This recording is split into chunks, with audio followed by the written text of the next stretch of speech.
Good morning, good morning, good morning. It's Valerie Ling here, clinical psychologist. Welcome to my page. This is my second live stream since deciding that I'd like to actually talk a bit more about burnout, given that it is my area of interest. I'm just going to hang on here and see if I catch anybody watching live with me today. The topic, of course, today is I'm actually going to talk about what is burnout. It's a little bit, more of that definition, a little bit of education, and then maybe just my little twist on how I work in burnout. Just going to, apparently I'm discovering that if I do the live on my mobile phone, somehow I don't get to see the likes and the comments. So I'm now doing this thing where I am multitasking and I'm actually going to the laptop and refreshing to see if I catch any comments as we go along. So if you've followed me on the practice page, Center for Effective Living, I am the person who started and now owns the practice, the Center for Effective Living, and here is my personal page. Okay, well, why don't we get started? Then if anybody happens to join me, it is 10 o'clock, so there's a lot of stuff going on in the morning usually. So let's talk about burnout. I'm actually noticing that burnout is coming, the word or the phrase, the sort of the concept is becoming quite apparent in articles, in social media feed. So today I just want to talk to you about what typically is understood as burnout. So burnout is a situation or a condition that was probably coined, as I understand it, in the 1970s. And it had to do with an observation that those in the helping profession, so people who worked professionally to help and care for others, were actually experiencing severe and extensive levels of stress. And that severe and extensive levels of stress was actually starting to undermine not only their work performance, but their identity, their self-identity, and their energy levels. So burnout essentially, as was understood from the 1970s, is, I suppose, a kind of extreme work fatigue and stress.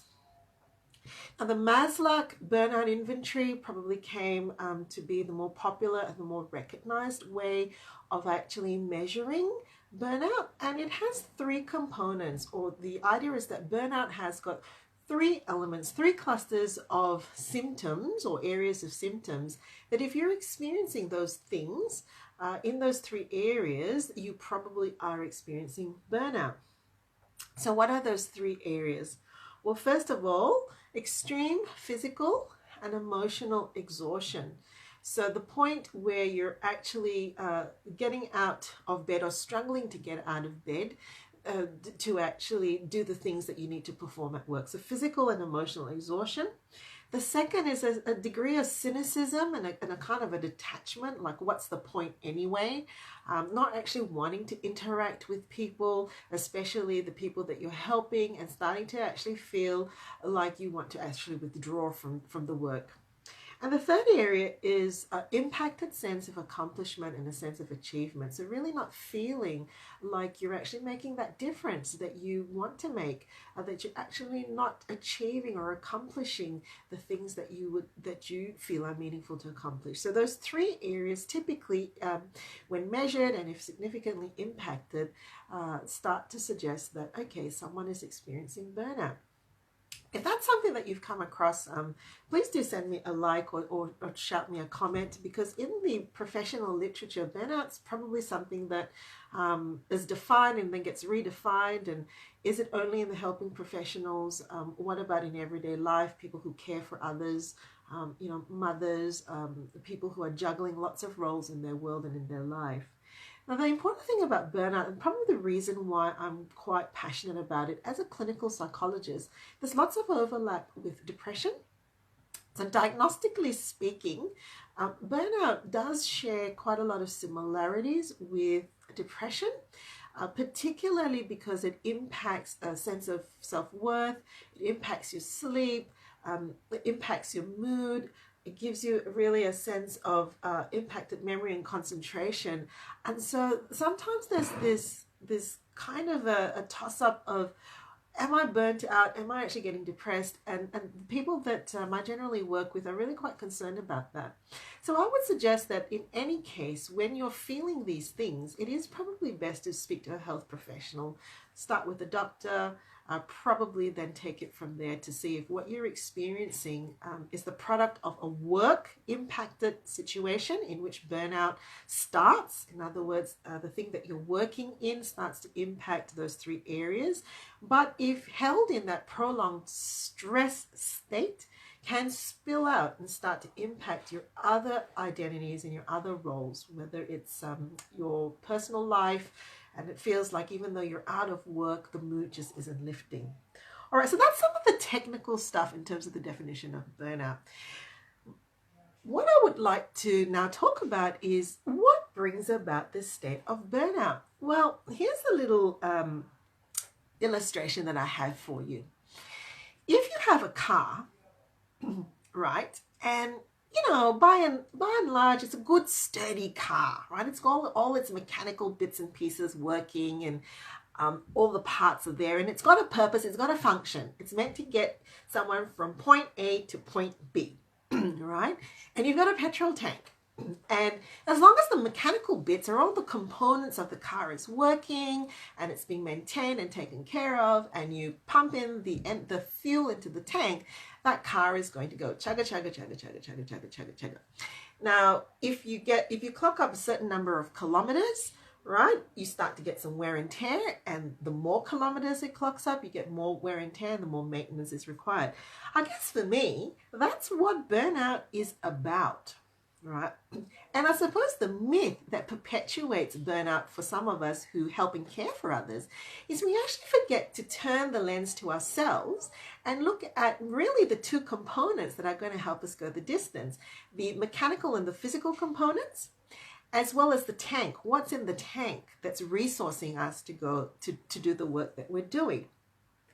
So in the helping professions with burnout, it's all about assessment and alignment. We've actually got to figure out how aligned we are. So let's start with some of the causes that might cause misalignment. If you think about my illustration with the car, but just remember that as a helping professional or as someone who's caring for others, your little car is you, basically you. What's in here, and what's going on, in your body is what is delivering that care. And so turning the lens to actually do an audit and have a look and see how we're aligned or misaligned is really important. Okay, so what are some of the causes? What are some of the things that can be a real drain on the fuel tank as well as a real wear and tear on the person? Well, first of all, lack of clarity, lack of role clarity. Oops, someone's calling me. Let me just decline that. So a lack of role clarity, where you're actually not quite sure what you're supposed to do. You might have unclear expectations, you might have unclear tasks, you might have, maybe you're transitioning into a new sort of a role, or maybe your role has blown out. For some of us who are psychologists, when we're actually owning a business, we're no longer just sitting in the role of helping our clients, but we're starting to need to juggle quite a few of the other roles that comes together with the business, for example. So definitely a lack of role clarity does impact the wear and tear. Related to that is unclear expectations. We're not actually sure what performing means. We're not actually sure whether we are supposed to be doing this or doing that. And more than likely in the helping professionals, we have unrealistic expectations of ourselves because we place such a high value on looking externally to actually figure out how we can help and problem solve for someone else. we actually amplify our expectations of ourselves to be able to deliver that. Let me say that again. We amplify the expectations that we have on ourselves to deliver that. Why? Because we haven't looked more broadly into what are all the other systems, what are all the other elements and dynamics that require us as an individual to deliver that care. So let me talk about some of those systems for a little bit. If you heard my Fire in the Belly live video I did a couple of days ago, I actually hinted at it, or I talked about it. You see, when we're helping and caring for someone, it's not just what we're saying or thinking that fuels that. There's lots of other things, right? There's all kinds of other mechanics and tanks that need to be tanked up. First of all, there's your intellectual capital, right? So there's actually what you're feeding your mind, what skills that you're growing, your own personal growth. And if you're only giving and doing and not replenishing that, you're actually going to start to feel and start to have self messages thinking, I can't do this. I'm not competent. I don't have the latest techniques. I'm not up to date. And the more that's happening, you're going to start feeling a kind of a self-doubt. So the first thing to think about is your intellectual capital. How are you growing that? Where are you at the moment? Have you done some visioning for that? Have you set yourself some learning and growth goals for your intellectual capital? And what's refilling that, right? So capital is there. It gets used, right? It gets depleted. And then you need to fill it up. You need to be resourced. Then you need to look at things like your emotional capital, your emotional resources. What's going on in your other parts of your life? It's not just you close the door and you helping someone and the whole world blanks out. No, there's going to be your own personal emotional. Where are your vulnerabilities? Things that's going on in your family, priorities and seasons of life at the moment. It could be a time where you've got young children, or maybe you've got aging parents, right? So your own emotional resources, and actually tapping into that and saying, well, where else are my emotional resources going? And how replenished am I in those other areas? Is it a case that I actually need to put some boundaries on the type of work that I'm doing so that I have enough resources to give to that area, right? So emotional resources. Then we look at social resources, right? And that's to do with the degree to which our relationships are actually providing us with input. We need professional support relationships, the degree that you're meeting up with your own mentor, with your own coach, with your own debriefs. Do you have someone to pick up and call? Have you named that person when professionally you're having an issue and you really need that support? Is there that person on the other line? Are you actually filling up those tanks weekly, monthly? Are there yearly plans in place for you to continue to connect with the people professionally who provide you with support, but also personally? When was the last time you had fun? When was the last time you experienced yourself, not just in that serious giving mode, but also in that fun mode, right? The all of you mode. How about the relationships where you're actually feeling warm, tenderness, and affection? Are those tanked up? So your social support networks are really important to assess and evaluate. Then comes your occupational wellness. I'm going to take a sip now. And typically, I guess that's where burnout tends to look at, is in terms of resourcing. It's that work, burn, and drain. So work resources. Now, you can talk at length about that. That's lots of things that goes into work resources. One simple thing is just your environment. How is your environment set up to actually bring about interaction with others? Is it ergonomically set up? Is it set up to be in sync with the way that you work, right? So there's the physical environment. Then there's the collegial elements in the work environment. How are you interacting as a team? Is there high conflict? Do you actually have a way to resource one another? Is that clearly spelled out? And then there's the authority structure. Who are you reporting to? Do you know who you're reporting to? Do you know where to go if you actually need a technical solution, or where you need to report something to someone? What happens in a crisis? Do you know what to do? Do you feel that you've been supported and coached and given feedback? So those are some of the organizational elements that go into it, complete with things like administrative support. Do you have what you require? So at the end of the day, work resources is that idea of there are demands that are coming in from your work, the extent to which you have the resources to meet those demands. So there's a few other areas. I kind of just stuck a blank there. There's about 5 or 6 other areas, and that's probably a video in itself. But you can see that unless you open up the scope to look at those resources, it's actually really easy to just blame ourselves and say, oh my goodness, it's just me. I'm just not good enough. Or usually there are 2 kind of scripts that I find that come up hand in hand in burnout. Is the high achieving, perfectionistic, unrelenting standards sort of script that comes in, which says that I've got to do more, I haven't done enough, I feel so guilty. That's why I'm feeling this way, and this is why probably I'm lousy at what I do.